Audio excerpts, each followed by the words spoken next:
하나님의 말씀 우리가 함께 봅니다. 하나님의 말씀은 시편 90편 10절에서 12절입니다.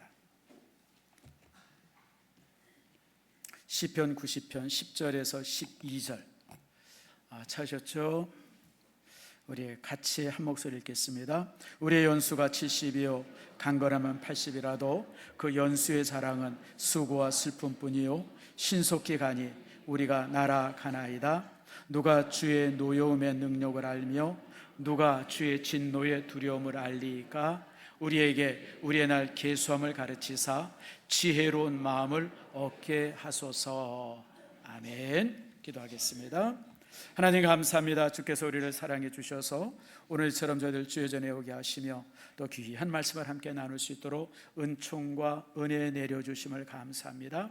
저희들의 모든 아버지 하나님, 예배 위에 함께 하신 하나님, 특별히 오늘 이 시간 말씀을 들을 때 말씀이 우리에게 놀라운 은혜가 되게 하시고 말씀의 은혜 속에서 우리가 변화되어지는 삶을 하나님 축복해 주시옵소서. 특별히 오늘 감사한 것이 파키스탄에서 애쓰고 수고하는 우리 유별나 선교사님의 가정이 함께 했습니다. 아버지 하나님, 대학 사역이고 청년들을 위한 사역입니다. 아버지, 파키스탄이 모슬렘권에서 가장 엄한 곳 중에 하나인데, 그리고 정말 텔레반이라든지 이런저런 테러들, 전쟁들이 그치지 않는 나라인데 그곳에서 정말 목숨 걸고 사역하는 귀한 선교사님 가정 위에 하나님께서 축복하시고 저들이 그곳에 있는 동안 행복하게 주 앞에 사역할 수 있도록 은혜 내리워 주시오며 항상 안전하도록 지키워 주시옵소서. 오늘 이 시간 성령께서 우리 모두에게 함께 하시고 같은 은혜로 우리를 채워주시기를 바라오며 예수님의 이름으로 기도드립니다. 아멘. 자, 우리 교회 우리 이제 표를 우리가 한번 이 시간에 이제 이렇게 외칩니다. 샬롬, 샬롬. 여러분, 부흥이 하나님의 영광을 드러내는 그 가장 놀라운 그 축복이라고 하는 사실을 기억하시면서 우리 모든 성도들의 가정에 샬롬, 교회도 샬롬, 그리고 교회도 여러분의 가정도 부흥이 함께 되어지는 놀라운 축복이 있기를 축원합니다.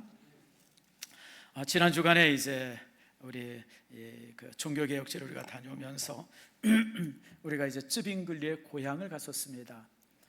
쯔빙글리는 이제 스위스에서 개혁운동을, 취리를 중심으로 해서 이제 개혁운동을 했던 분인데 그분의 고향이 해발 한 1000m가 훨씬 넘는 곳에 이제 있더라고요. 그래서 이제 그분의 고향, 그분의 이제 태어났던 집, 그분의 박물관, 또 그분의 이제 기념비 이런 것이 이제 세워진 곳에 이제 우리가 올라가는데 참 알프스라고 하는 곳이 그렇게 이쁘더라고요. 나는 울산바위가 제일 이쁜 줄 알았어요. 그런데 울산바위 같은 게 그냥 뭐 아무튼 그렇게 흐트러져 있는 걸 보면서 참 이 스위스라고 하는 곳이 아름다운 곳이구나, 참 그런 생각을 해봤습니다. 여러분, 산이라고 하는 곳이 좋죠. 여러분, 얼마나 좋습니까? 저도 사실 산을 참 좋아하고 계곡을 좋아합니다. 그래서 청년 때는 참 등산을 많이 했어요. 제가 1년에 한 최소한 3번 이상은 100군데로 올라갔던 것 같아요.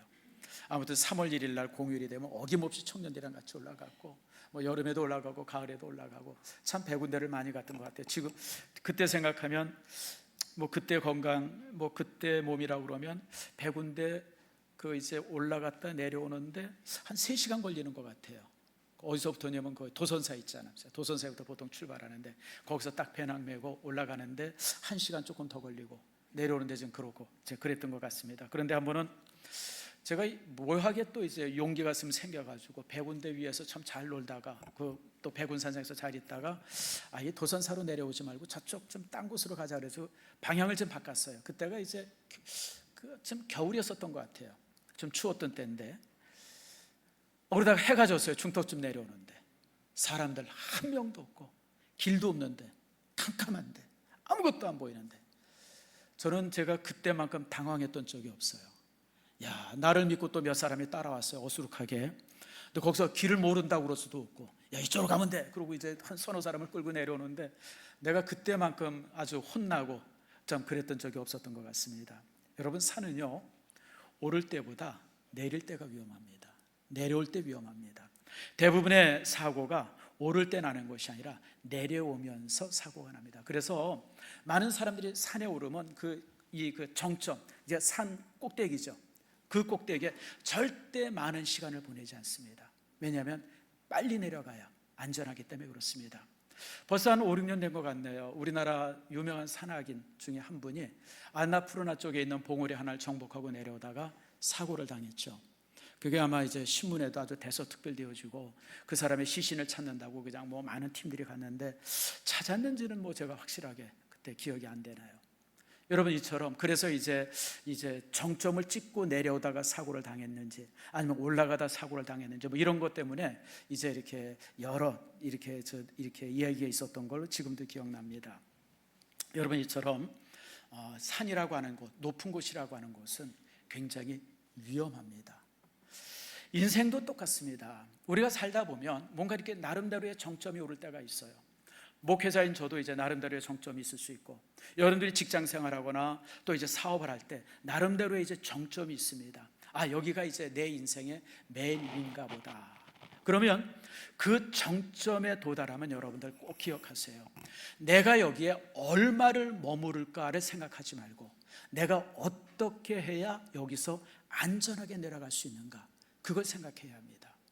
많은 사람들이 정점에 오르면 그 정점에서 참 시간을 많이 보내려고, 왜냐하면 놀라운 영광이 있지 않아요. 사람들이 박수치고 뭐 여러 사람들이 뭐 높다 그러고 잘했다 그러고 칭찬하고. 근데 여러분 따라합시다. 박수칠 때 떠나야 한다. 박수칠 때 떠나야 돼요. 대부분의 사람들이 그런 박수치거나 막 그럴 때 거기가 참 자기들이 평생 머무를 것 같아가지고 오래 있을 것 같아서 머뭇머뭇하다가 인생이 망가지고 깨지고 아주, 그리고 참 잘못되는 거 참 많이 보죠. 우리나라 대통령들 보세요. 여러분, 대통령이라고 하는 자리가 만인지상의 자리 아닙니까? 우리나라에서 제일 높은 자리 아니에요? 근데 여러분, 그 자리에 딱 서면 뭘 제일 먼저 해야 되냐면 5년 후를 생각해야 돼요. 지금 내가 5년 동안 얼마나 영광을 누릴까라고 하는 생각이 아니라 5년 지난 다음에 내 꼴이 어떻게 될 것인가. 그 사람은 지혜로운 사람이고요, 그런 사람은 큰 문제가 없어요. 근데 그걸 준비 안 한 사람은 총에 맞든지 감옥에 가든지 뭐 탄핵되든지, 여러분 다 참 그런 비참함으로 마치지 않습니까? 여러분, 이런 모습이 각별히 요즘 대통령뿐만이 아니라 우리 모든 삶에 있어서 어떤 타산지석이 되는 그런 어떤 귀감이 되어지는 그런 일들입니다. 따라합시다. 박수 칠 때 떠나라. 봄날은 간다. 여러분, 봄날은 가요. 특별히 여러분 아세요? 계절 중에 제일 짧은 계절이 어떤 계절이에요? 봄이에요, 여러분. 한겨울이 돼가지고 그 추운데 봄이 딱 왔어요. 이 봄이 오래 갈 것 같죠? 여러분, 봄은 금방 갑니다. 여러분, 우리 인생도 똑같습니다. 우리 인생이 보통 정점이라고 생각하고 큰 영광이라고 생각했던 그 점은요, 여러분, 잠깐입니다. 근데 많은 사람들이 그걸 몰라요. 그것이 잠깐이라는 걸 모릅니다. 그러니까 그것이 오래 있을 것 같고 오래 누릴 것 같고 오래 거기서 머물 것 같다가 결국은 낭패를 당하고, 그리고 머뭇거리다가 죽거나 너무 머뭇거리다가 여러분 아주 그냥 크게 모욕을 당하거나 그럴 때가 얼마나 많은지 모릅니다. 바로 오늘 본문의 말씀이 우리에게 그걸 경고하고 있는 말씀입니다. 자, 3절 말씀 한번 읽어볼까요? 한번 따라합시다. 주께서 사람을 티끌로 돌아가게 하시고. 여러분, 이게 무슨 뜻이에요?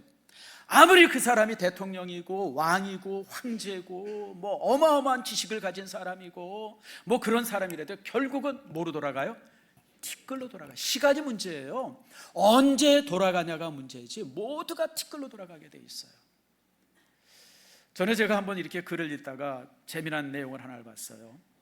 여러분, 죽고 나서 가장 모욕을 당하는 사람이 누군지 아십니까?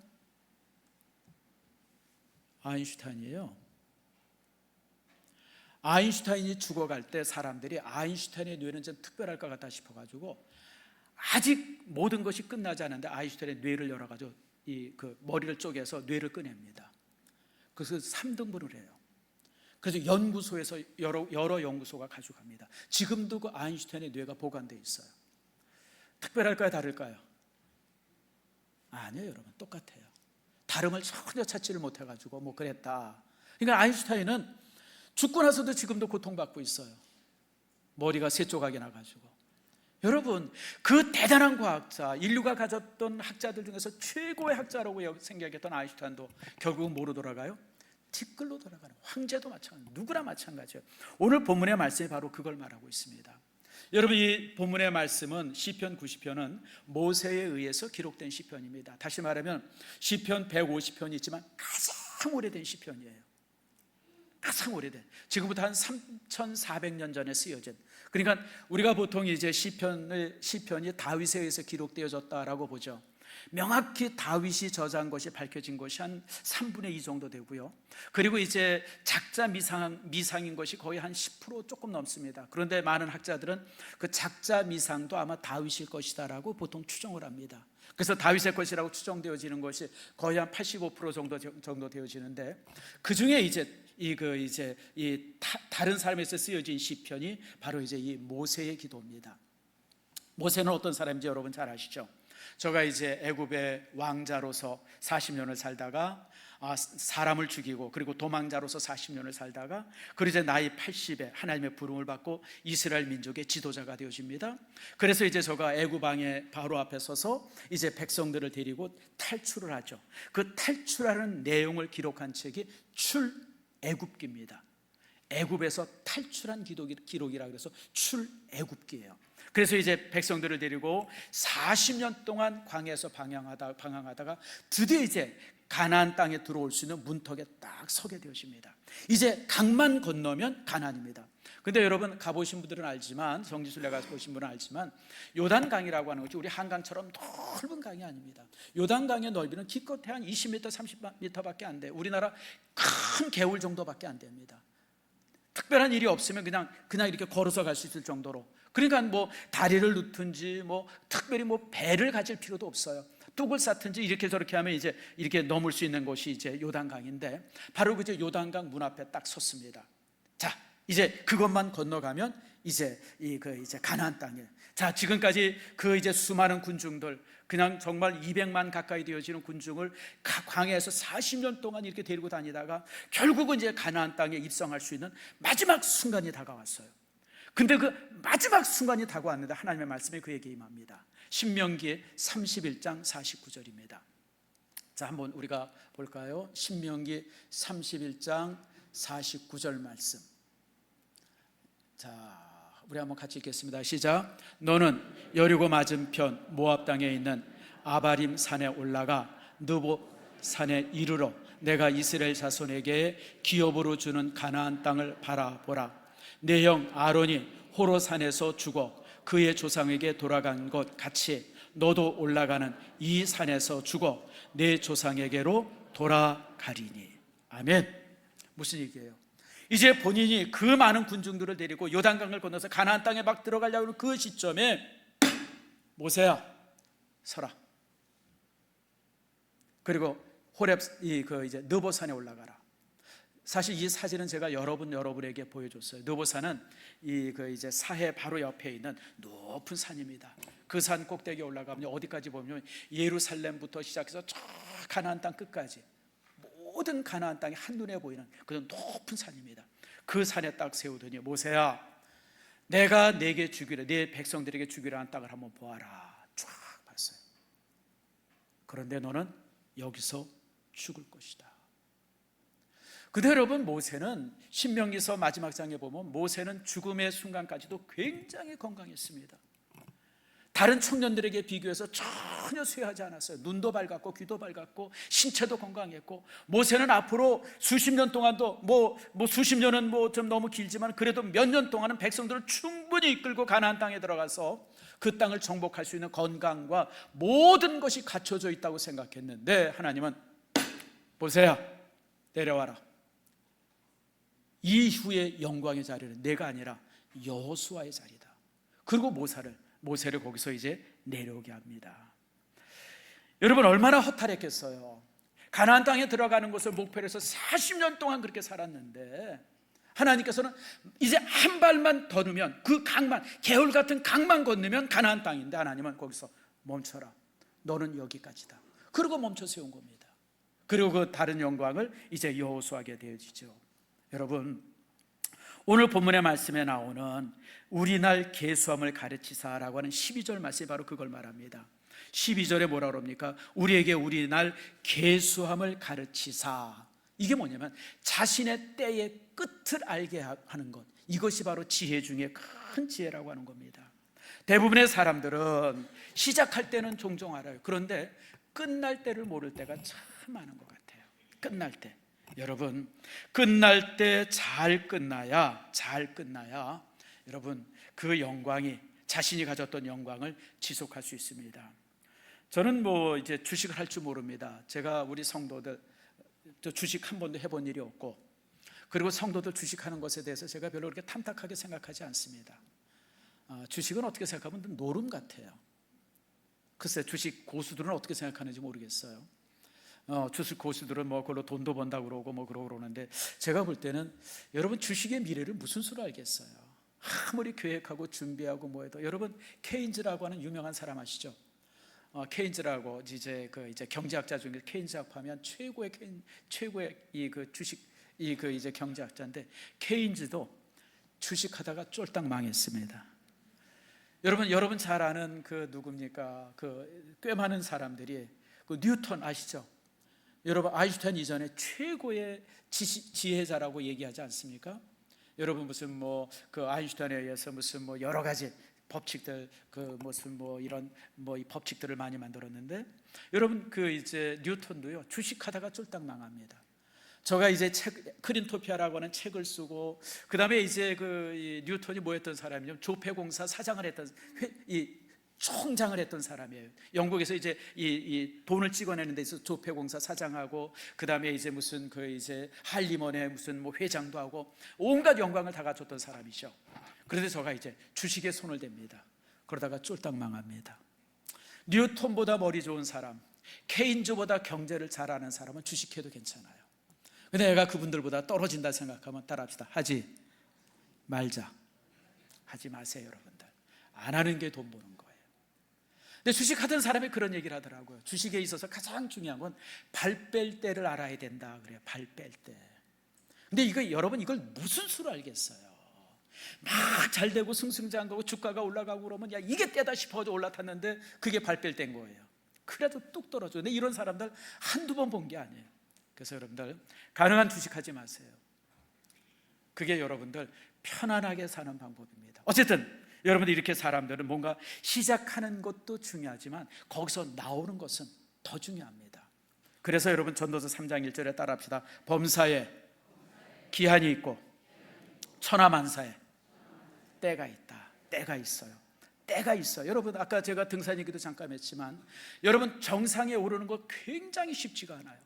근데 결국 올랐어요. 근데 올라오면 절대 거기서 많은 시간을 낭비하지 않습니다. 내가 올라왔다고 하는 거 확인하기 위해서 사진 한 장 찍고 거기다 뭘 하나 깃대라든지 뭐 하나 딱 받고 그러면 바로 하산해야 돼요. 왜냐하면 하산의 시간이 늦으면 죽기 때문에 그렇습니다. 특별히 고산일수록 더 그렇습니다. 잘못하면 산사태 죽을 수 있고, 어두워서 죽을 수 있고, 얼어서 죽을 수 있기 때문에 그렇습니다. 그래서 우리 인생에 있어서 성공에 너무 도취되면 안 됩니다. 정복하는 순간 그 정복을 포기하고 내려오는 것을 우리가 이제 찾아야 돼요. 그럴 때 우리가 이제 이렇게 안전할 수 있어요. 그래서 모세가 12절에 우리 날 계수함을 가르치사라고 하는 이 말씀은 인생의 무상함을 말한 게 아니에요. 보통 사람들이 시편 90편을 읽으면서 참 인생은 무상하다. 뭐라고 말씀하세요? 오늘 우리가 읽은 10절 말씀에 보니까 우리의 연수가 70이요 강건하면 80이라도 아이고 우리 얼마 못 사는 게 우리 인생인가 보다 그렇게 생각하는데, 아니에요. 여러분들 시편 90편은 인생의 무상함을 가르치는 것이 아니라 우리가 사는 인생을 얼마나 더 영광스럽게 살 수 있는가, 그걸 가르쳐주는 것이 시편 90편입니다 왜냐하면 아무리 큰 영광을 이루어도 아차하는 순간에 모든 것을 이룰 수 있는 것을 잃어버릴 수 있다고 하는 것을 우리에게 알려주는 것이 바로 이제 본문의 말씀이기 때문에 그렇습니다. 그러므로 여러분들 올라가는 것도 아름답지만 그것을 포기하는 것은 항상 더 아름답다고 하는 사실을 우리가 이제 기억하세요. 특별히 오늘 10절 말씀에 이제 연수가 70이요 강건하면 80이다 라고 하는 이 말씀 속에서 여러분이 더 그럴 수 있기를 바랍니다. 자, 그런데 요즘에 이 말씀이 조금 실감이 안 나죠. 왜냐하면 우리 평균 연령이 많이 늘었기 때문에 그래요. 그래서 요즘으로 번역하면 이렇게 번역할 수 있어요. 우리의 연수가 90이라도 강건하면 100이 되며. 그게 더 맞는 것 같아요. 보통 여러분 요즘에 웬만한 평균 수명이 지금 다 70이 넘죠. 지금 한 80이나 90까지는 대부분. 90 전에 돌아가시면 조금 아쉬워요. 우리 얼마 전에 이렇게 세상을 떠나신 우리 권사님 어머님도 보니까 84세 이렇게 운명하셨더라고요. 80대에서는 조금 아쉽죠. 조금 더 사셔도 되는데. 여러분, 사실 그래서 우리가 강건하면 90 이상 사는 것이 보통 이제 요즘에 이제 평균 수명인데, 그러나 여러분들, 평균 수명이 10년 늘고 20년 늘고 30년 늘었다 할지라도 여러분, 그 끝은 분명하다고 하는 사실을 오늘 본문은 우리에게 말씀하고 있는 겁니다. 여러분, 70을 살아도 끝이 있고요, 90을 살아도 끝이 있고요, 100을 살아도 끝이 있는 겁니다. 그래서 우리가 이 끝을 잘 준비하는 것, 우리의 끝을 준비하는 것이 바로 이제 노후 준비입니다.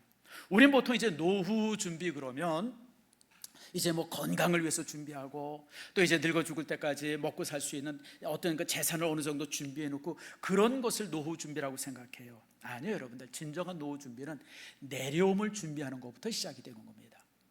내가 화려했던 것을 다 뒤로 하고 이제 내가 내려오는 그것을 이제 준비하는 것, 그것이 바로 이제 진정한 노후 준비가 될 수 있습니다.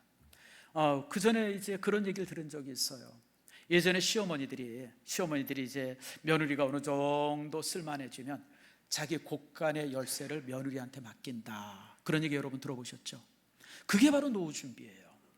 노후 준비는 죽을 것을 준비하는 것이 아니라 내가 내려와서 지금까지 내가 했던 일들을 다른 사람들에게 맡기고, 그래서 내가 지금까지 이루었던 영광이 아름답게 지속되도록 하는 것, 그게 바로 노후 준비예요. 여러분, 그게 가정의 가장일 수도 있어요, 주부일 수도 있고요, 회사에서 사장일 수도 있고요, 여러분 임원일 수도 있고 부장일 수도 있어요. 그 자리가 어떤 자리든지 간에 내가 물러나면서 그 자리가 완전히 무너지는 게 아니라 내가 이루었던 것이 아름답게 지속되게 하는 것, 그것이 바로 진정한 노후 준비다라고 하는 거 여러분 기억하시길 바랍니다. 사실 그래서 여러분, 이제 제 얘기입니다만은 저는 사실 이제 하산의 준비를 5, 6년 전부터 했습니다. 65세가 이제 넘어가면서부터 이제 내가 은퇴를 준비해야 되는구나, 이런 부분들 때문에 이제 고민을 많이 했어요. 그런데 여러분, 남들은 하산이 슬프다 그러고 이제 은퇴가 슬프다 그러는데, 사실 저는 은퇴가 슬프지 않습니다. 하산이 슬프지 않고요, 어떻게 생각하면 즐거움도 있어요. 왜냐하면 사실 제가 이제 5, 6년 전부터 고민을 했어요. 내가 은퇴하면 어떻게 할까? 근데 제가 곰곰이 생각해 보니까 제가 되게 건강해요. 여러분이 알다시피 제가 너무너무 건강합니다. 제가 최소한 여기 있는 분들은 다 묻어주고 죽을 것 같아요. 나 묻어줄 사람은 몇 명 없어요. 내가 보니까 내가 다 여러분 묻어줘요. 앞으로 제가 최소한 30년에서 40년은 더 살 것 같아요. 나한테 묻힐 사람도 손들 없어요, 좋게 말할 때. 여러분, 내가 묻어주면 여러분 영광으로 생각하세요. 그러니까 사실은 종종 많은 사람들이 그런 얘기를 해요. 지금까지 수고 많이 했으니까 은퇴 안 되면 쉬어라 그러는데, 여러분, 쉰다는 게 아무나 하는 게 아니에요. 쉬어본 사람이 쉬지 저 같은 사람 못 쉬죠. 그래서 고민을 많이 하다가 하나님께서 내게 주신 사명이 선교인데, 선교를 위해서 애쓰자, 다시 한번 제3의 인생을 살자, 그렇게 제가 결정을 했습니다. 다시 말하면 이제 태어나서부터 30살까지는 뭔가 내가 뭘 할 것인가를 준비하는 세월이에요. 준비의 세월을 30년을 살았어요. 그리고 이제 31살부터 70살까지 40년은 준비한 것을 내가 이제 첫 번째 사용하는 제2의 인생, 목회의 인생을 제가 살았어요. 그리고 이제 이 70살에 이제 은퇴를 하게 되어지면 은퇴 이후에 그 다음에 삶은 제3의 인생이에요. 나는 그래서 은퇴라고 생각하지 않고 제3의 인생을 산다라고 생각을 합니다. 그래서 사실 제가 이제 여러분 알다시피 준비를 많이 했습니다.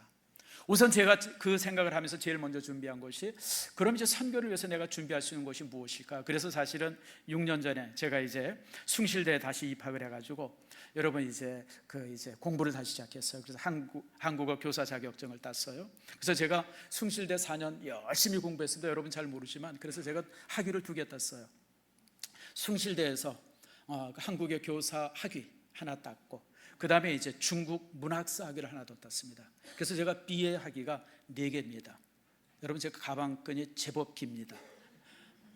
그리고 나서 또 뭘 준비할까, 뭐 이런 거 저런 거 준비를 많이 했어요. 그러다가 올 초에 무슨 생각을 하냐면, 빵을 좀 만드는 기술을 좀 배워야 되겠다. 그래서 제빵 기술을 제가 우리 집사람이랑 열심히 나서 2달 동안, 그래서 제가 빵을 잘 만들어요.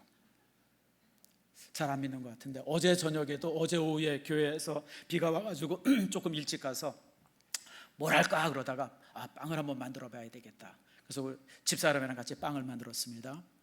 옥수수 식빵을 기가 막히게 맛있게 만들었어요. 그거 만들어서 저녁에 실컷 먹고 아침까지 그래서 얼굴이 좀 보었어요. 잘 먹어서. 여러분, 에이 목사님이 무슨 빵을 만들어? 의심스러운 분은 이따 4시까지 우리 집에 오세요. 남은 게 좀 있습니다. 그래서 이게 제가 좀 할까? 그런 생각. 그리고 제가 이제 이런 거 저런 거 사실은 준비를 많이 했어요.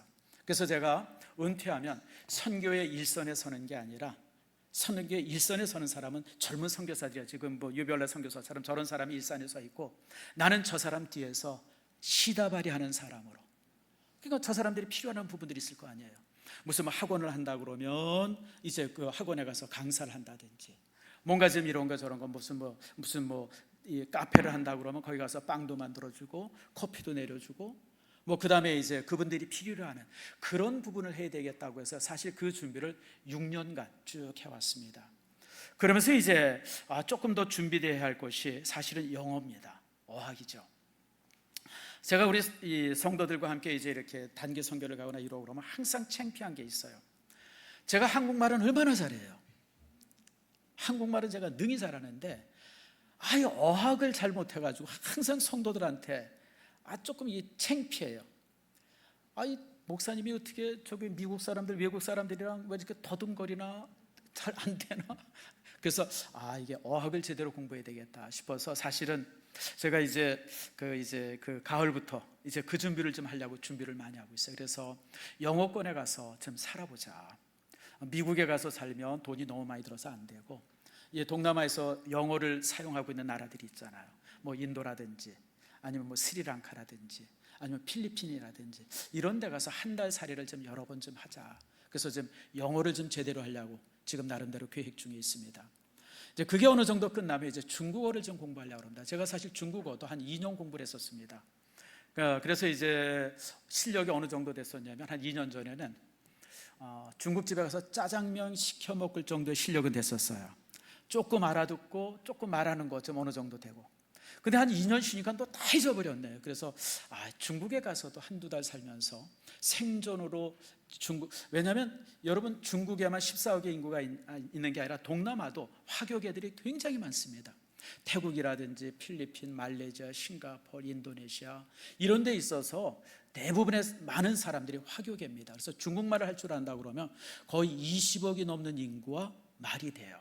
그래서 중국말도 조금 이제 해두자. 그래서 사실은 제가 은퇴하는 기간까지 이제 이렇게 어학을 공부하려고 지금 이제 계획하고 기도 중에 있습니다. 여러분들 이제 응원을 좀 바랍니다. 그런데 이제 더 중요한 이제 내려옴의 준비가 있죠.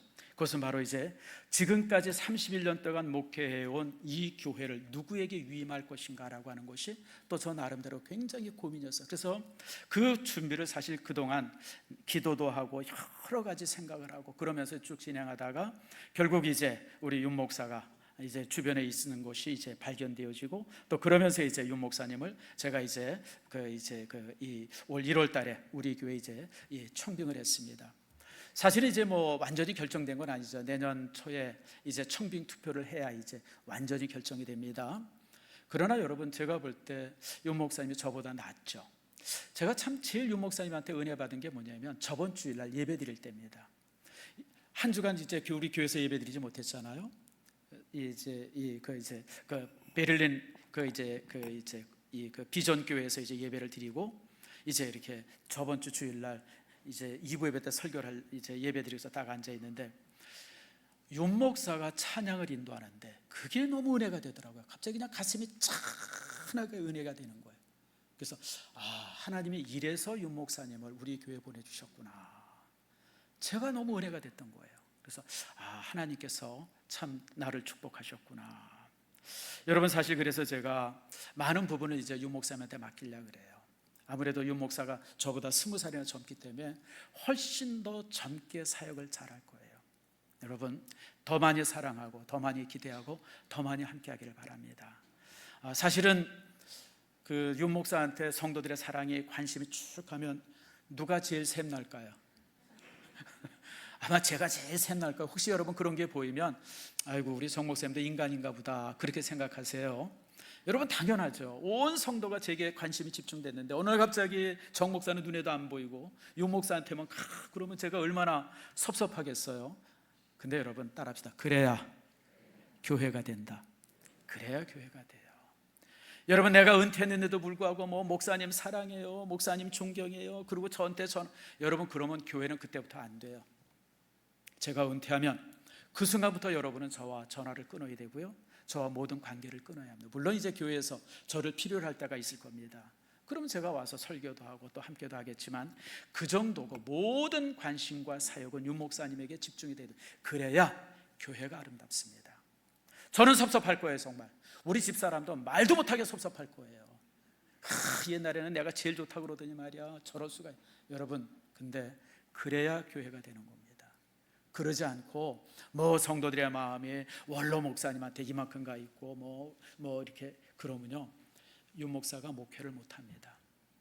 담임 목사가 되도록 여러분들이 존중해주고, 그리고 내 목사님이 되도록 여러분들이 사랑해주고, 그리고 함께할 때 신성교회는 저보다 제가 목회했을 때보다도 훨씬 더 아름답고 건강한 교회로 세워질 줄 믿습니다. 여러분 그래야 돼요. 여러분 사실 저도 요즘에 이제 그런 생각을 많이 해요. 왜 사람들이 은퇴할까? 왜 은퇴할까? 이유는 딱 하나입니다. 에너지가 부족해서 그래요. 에너지가. 사실 제가 이제 한 작년부터 그런 걸 항상 느끼는데, 뭔가 새롭게 시작하려고 그러면 예전에는 전혀 그러지 않는데 이제는 겁이 나요.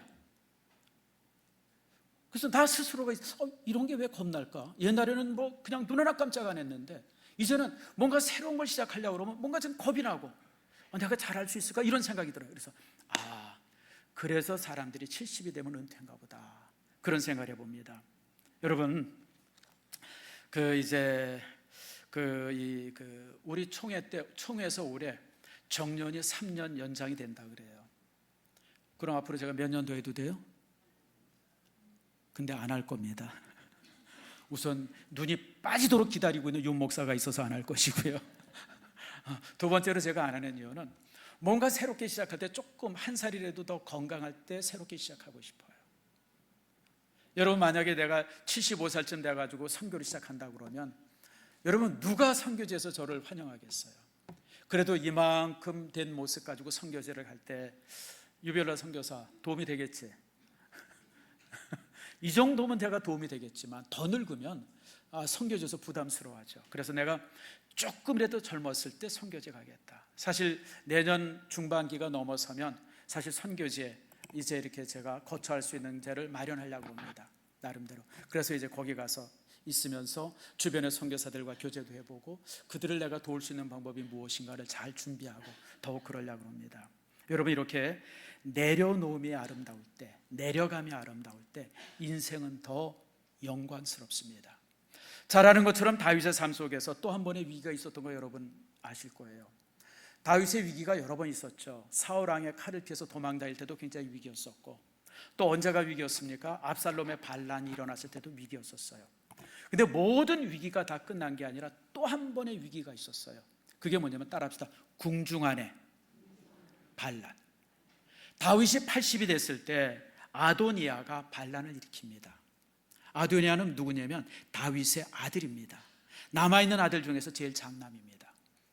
근데 다윗이 아도니아를 굉장히 잘해줬는데 다윗이 이제 나이가 늙고 열왕기상 1장에 보면 다윗의 상태가 나오죠. 이제 누워도 따뜻하지 않고, 그래서 이제 무슨 뭐 동료 아비삭을 이렇게 동원해서 이렇게 같이 이제 이렇게 하고 뭐 이랬던 기록들이 이 열왕기상 1장에 쭉 나와요. 그래서 이제 이 다윗이 이제는 나이가 들고 왕이지만 전혀 이제 그 활동하거나 왕노릇하거나 뭐 이럴 수 있는 건강이 주어지지 않았을 때 아들이 반란을 일으킵니다. 그래서 그 당시 최고의 권력을 가지고 있었던 요압 대장군이죠. 그 다음에 이제 제사장 아비아달, 이런 사람들을 모으고 나머지 동생들을 모아가지고 반란이 일어나요. 반란을 일으켜요. 자기가 왕됨을 선포합니다. 결국 그 일 때문에 아도니아가 죽음을 당합니다. 그리고 요압 대장군도 죽습니다. 그리고 이제 아비아달은 이제 고향으로 귀향 갑니다. 낙향하게 됩니다. 많은 피를 보게 되어지죠. 다윗은 저가 살아있는 동안 자식들끼리 서로 싸워가지고 새 죽는 걸 봤어요. 큰아들도 죽고 또 그 다음에 압살롬도 죽고 또 이제 아도니아도 죽고 자식들이 이렇게 그냥 지들끼리 권력 싸움 때문에 이렇게 죽는 것을 이게 참 다윗이 보게 됩니다. 왜 그랬을까요? 올라간 건 좋았는데 내려옴을 잘못했기 때문에 그래요. 저가 잘 내려왔으면 이렇게 아도니아가 죽는 이런 사건이 있지 않았을 겁니다. 그래서 여러분들 참 이렇게 잘 올라가는 것도 중요하지만 내려오는 것은 더 중요하다라고 하는 겁니다. 그래서 여러분들 우리 역사를 보면 이런 게 참 많죠. 여러분 진시황 같은 사람, 중국의 최고의 영웅이 사실은 진시황입니다. 진시황만 하는 사람이 없죠. 여러분 그 갈라져 있던 나라를 하나로 통합했고요. 나라만 통합한 게 아니죠. 글자도 통일했어요. 그 당시 나라가 수십 개국으로 갈라져 있었기 때문에 글자들이 다 달랐습니다. 그 글자를 하나로 통일한 사람이 진시황입니다. 그 다음에 이제 도량형도 다 틀렸어요. 메타가 다 틀렸어요. 한근 그러면 여기서는 한근이 100g이면 저기서는 한근이 400g이고 저기서는 300g이고 다 달랐어요. 이런 모든 것을 통일했어요. 마차 바퀴의 규격도 딱 통일했어요. 어느 나라든지 마차의 바퀴 이 길이가 다 똑같도록 모든 것을 통일한 사람이 진시황입니다. 근데 문제는 뭐냐면 저가 가장 정점에 올랐을 때 죽음을 당해요. 진시황은 사실 이제 오래 살려고 되게 그랬던 사람이죠. 그래서 여러분 뭐 누굽니까? 서극입니까? 서달입니까? 뭐 아무튼 그 친구 통해서 동남동료 그 수천 명을 보내가지고 불로초 찾아오라 그러고 그 다음에 무슨 이제 무슨 뭐 이렇게 먹고 그냥 뭐 아무튼 그러는데 결국은 그렇게 해서 죽음을 당하죠. 그냥 졸지에 순행하다가 마차에서 죽습니다. 아무것도 내려오면 준비가 없었어요. 아무 준비가 없었어요. 그래서 결국 진시황이 죽고 나서 진나라가 10년을 버티지 못하고 망합니다. 그 대단한 나라가, 천하를 통일했던 나라가 10년을 못 버텨요.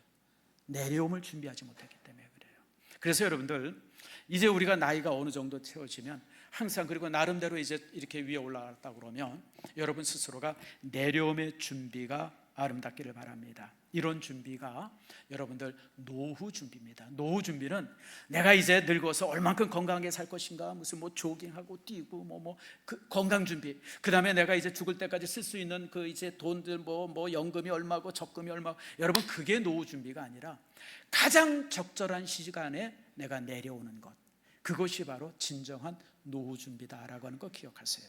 물론 그러면서 이제 이렇게 물질도 좀 준비가 되어지고 건강이 좀 준비가 되어지고 또 그러면 이제 더 아름답겠죠. 자, 그런데 또 하나의 준비가 있습니다. 제가 이 준비는 사실은 제가 이번에 종교개혁제 가가지고 황성수 박사 만나면서 이분한테 아주 재밌게 들었던 얘기입니다. 우리 인간은 두 가지를 준비해야 돼요. 따라합시다. 노후 준비, 사후 준비, 죽음을 준비해야 돼요. 죽음을. 여러분 3절 말씀 봅시다. 3절에 한번 따라하세요. 주께서 사람을 티끌로 돌아가게 하시고, 또 11절 말씀에 누가 주의 노여움의 능력을 알며 누가 주의 진노의 두려움을 알리까? 자, 11절은 뭐냐면 심판이에요. 심판. 하나님의 심판에 관한 말입니다. 많은 사람들이 이 땅에 살면서 하나님의 심판을 전혀 모르고 산다고 하는 거예요. 하나님은 심판하시는 분인데 내가 지금 말하고 내가 생각하고 내가 행동하는 모든 것을 하나님은 결국은 다 심판하시는데 사람들은 그 심판을 전혀 모르고 생각도 없이 그렇게 살아간다고 하는 겁니다. 그래서 오늘 3절의 말씀이나 11절 말씀은 하나님의 심판을 준비하는 사후의 준비라고 하는 거 기억하세요. 여러분 우리가 이 땅에 사는 삶의 모든 일들은 내가 얼마나 잘 벌 것인가, 내가 얼마나 잘 살 것인가, 내가 얼마나 올라갈 것인가, 내가 얼마나 가질 것인가, 이것에 대한 것이 아니에요. 지금 여러분이 살고 있는 모든 삶의 한순간 한순간은 내가 하나님 앞에 섰을 때 어떤 모습이 될 것인가 사후 준비하는 거예요. 지금 우리가 예배 드리는 것도 사후 준비예요. 여러분들이 가가지고 이제 월요일부터 직장 생활하잖아요. 그 직장 생활하고 사람들 만나 이런 모든 준비가 사후 준비예요. 꼭 기억하세요. 여러분들 하나님 앞에 서서 여러분들이 말하고 행동했던 모든 것들이 그대로 다 심판받아요. 그래서 종교개혁자들이 항상 되뇌었던 문장이 하나가 있습니다. 여러분들이 잘 아는 문장인데 한번 따라합시다. 코람 데오. 그게 바로 코람 데오예요. 하나님 앞에 서 있다. 내가 하나님 앞에 있다. 하나님 앞에 있다. 그러니까 뭐 친구들이랑 밥을 먹거나 아니면 무슨 뭐 어디 이제 가서 장사를 하거나 설교 준비를 하거나 제가 이렇게 설교를 하거나 이 모든 것들이 하나님 앞에 있는 거예요. 자, 여러분 다시 한번 봅시다. 제가 설교를 해요. 제가 여러분에게 설교하는 것이 아니라 지금 하나님 앞에서 설교하는 거예요. 지금 여러분들이 설교를 들어요. 정 목사의 설교를 듣는 게 아니라 하나님 앞에서 설교를 듣는 거예요. 저와 여러분의 관계가 아니라 여러분과 하나님의 관계, 저도 마찬가지예요. 저도 여러분과의 관계가 아니라 저가 하나님과의 관계 속에서 이 자리에 있는 겁니다. 이게 바로 코람데오입니다. 하나님 앞에 어떻게 서 있는가? 여러분, 종종 성도들이 이 땅에서 평생 살 것처럼 신앙생활하는 이 교회 생활이나 또 이제 이렇게 이 땅에서 사는 사람들의 모습이 있어요. 사후 준비를 전혀 하지 못하고 살아가는 사람들입니다. 그런 사람들이 마지막 숨이 넘어갈 때 얼마나 절규하는지 여러분 아십니까? 그런 사람들의 죽음의 순간은 그냥 막 고통, 왜냐하면 자신의 영혼을 가지러 온 마귀를 받기 때문에 그래요.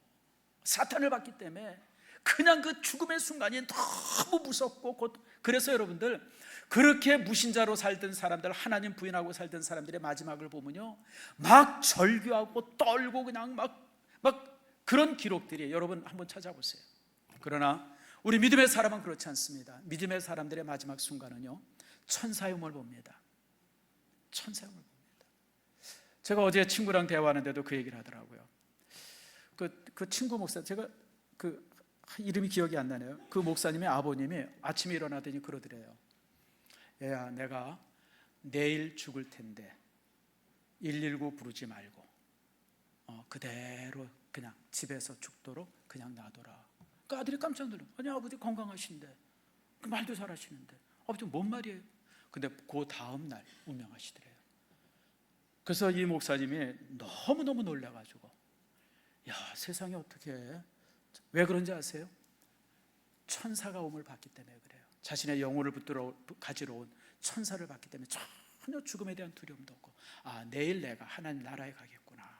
이게 하나님의 사후 준비입니다. 여러분, 성도는 사후 준비가 되어 있는 사람이 진정한 성도입니다.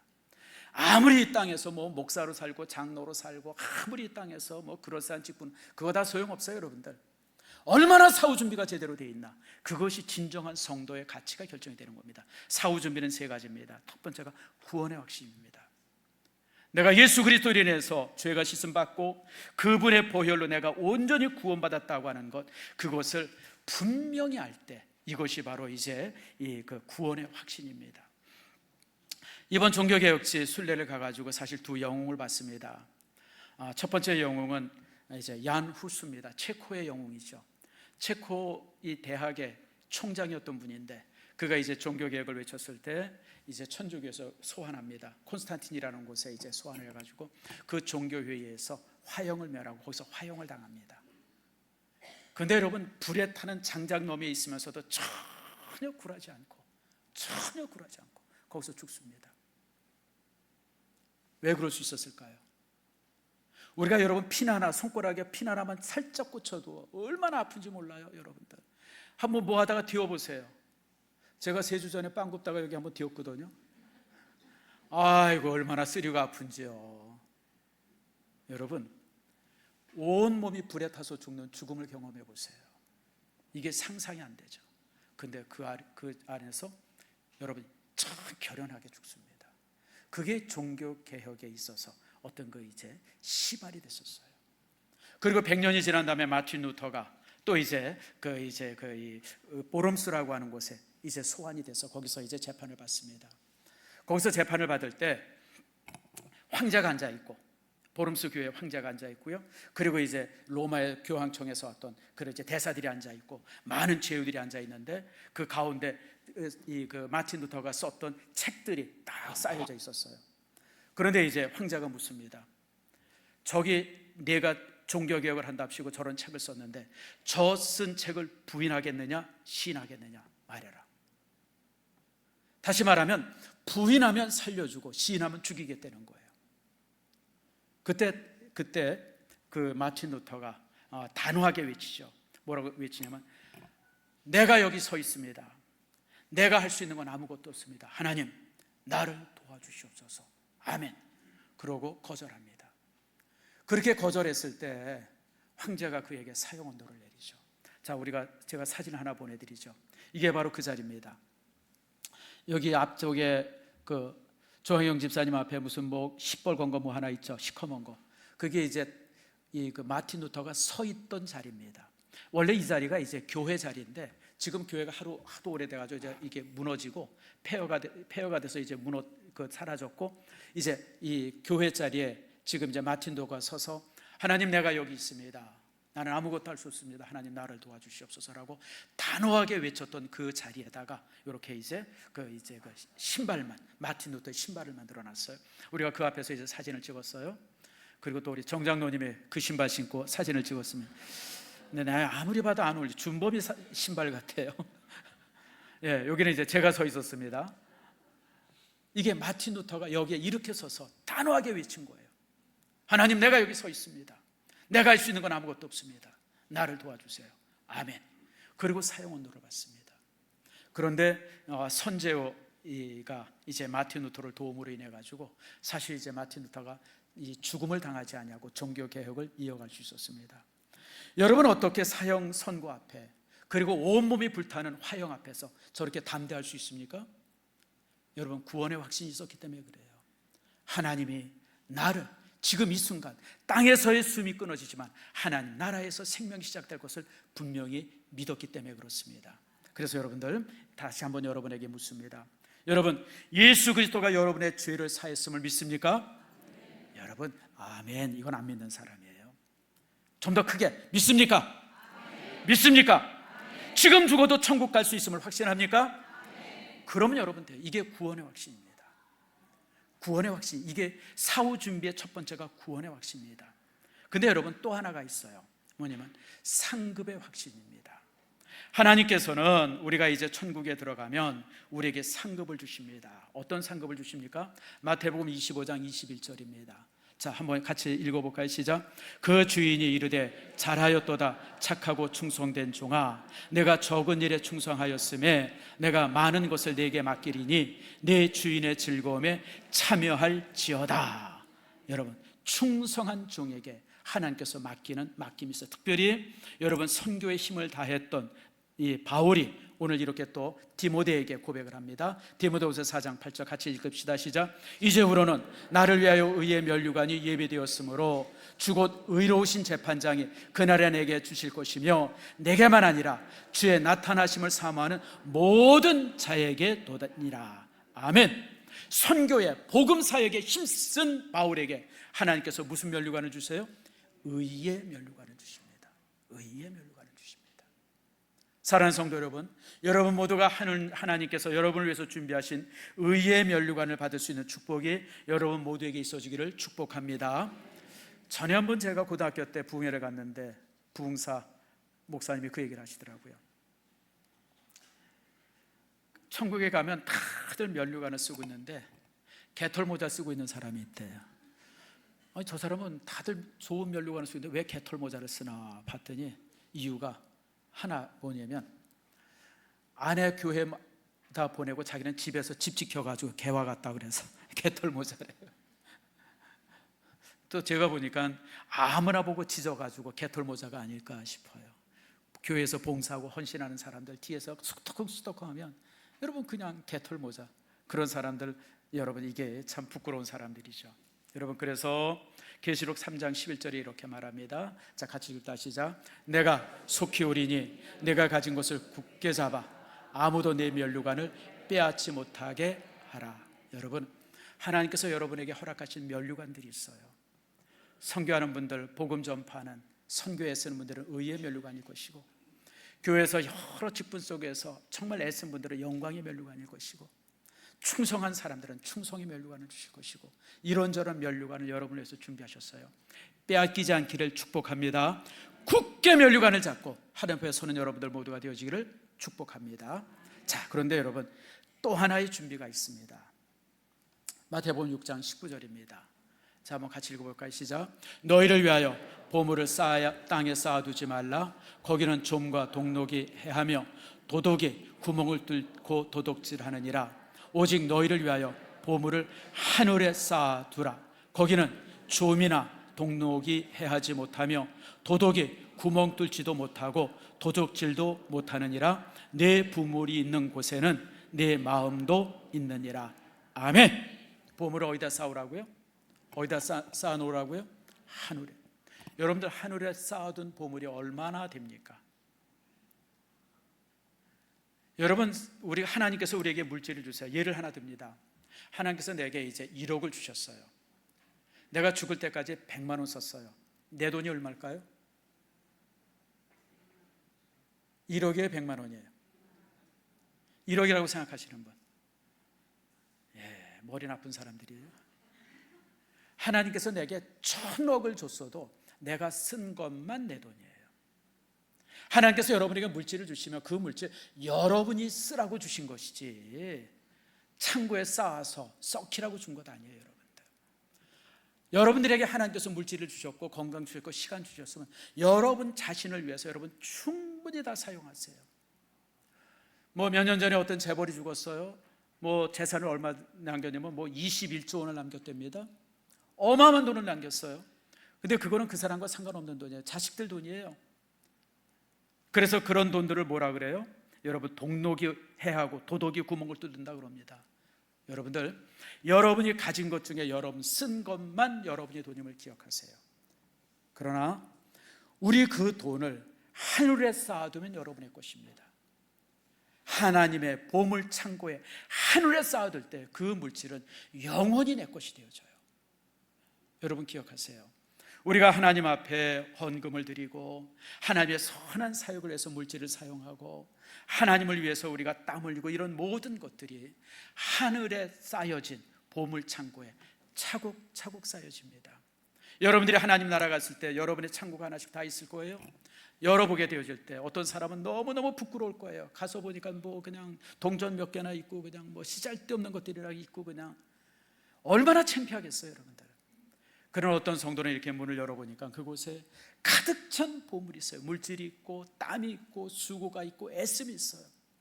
그것은 여러분과 하나님 나라에서 영원토록 함께하는 겁니다. 여러분의 구원이 부끄럽지 않기를 축복합니다. 그래서 여러분들 사후 준비는 3가지입니다. 구원의 확신, 상급, 그리고 뭐죠? 하늘의 보물이에요. 이 3가지가 항상 여러분 안에 기억되어져야 합니다. 이런 수고가, 이런 축복이 여러분 속에 있기를 축원합니다. 말씀을 맺습니다. 사는 성도 여러분, 이 땅에서 사는 우리의 모든 삶은 준비하는 삶입니다. 하늘을 준비하는 삶입니다. 내려옴도 중요하고 노후 준비도 중요하지만 더 중요한 준비는 사후 준비입니다. 하나님 앞에 내가 어떻게 설 것인가, 어떤 모습으로 주 앞에 설 것인가, 이것이 우리 준비 중에 가장 중요한 준비임을 기억하시길 바랍니다. 그래서 이후에 하나님 나라에 섰을 때 부끄럼 없이 놀라운 영광의 면류관, 정말 이 하나님께서 주시는 상상할 수 없는 그런 이제 면류관들을 여러분들이 상급으로 받는 축복이 여러분들 속에 있기를 축원합니다.